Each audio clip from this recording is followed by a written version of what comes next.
انا کسم کارم انمی علو کنی تیفال نه پلتن نه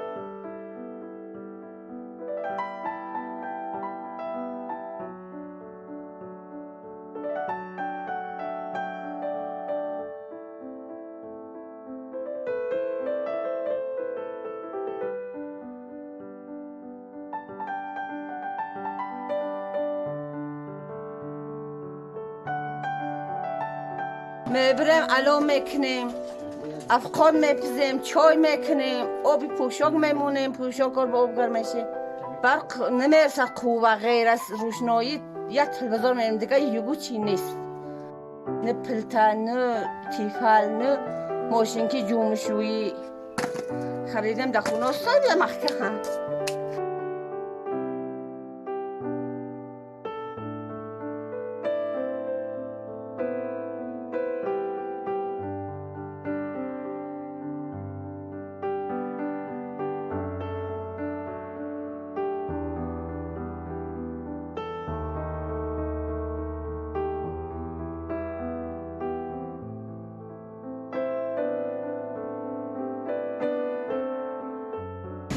تا 25 سالگی من سویت ندیدم دور شوروی.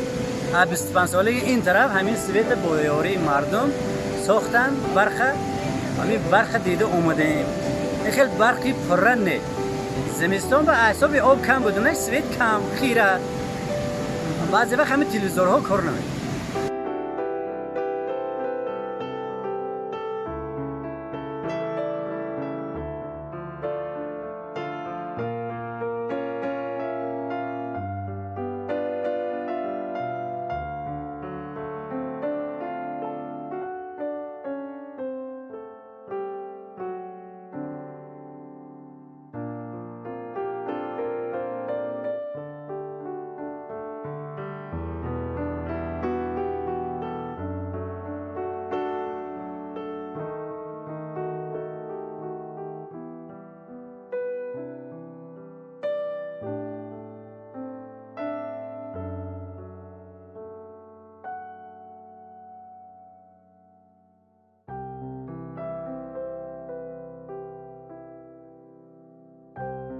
برای خاطره که اونجاها گرم مایه زندگی کردن نمیتونم در جای گرمی اینجا باید هوای سرقین باید هوای تازه و تنمون یا مکمم ما همینجا در همینجا زندگی میکنیم بابا بیبی ما همینجا زندگی کردگی نمیتونیم که در جاهای گرم زندگی کردن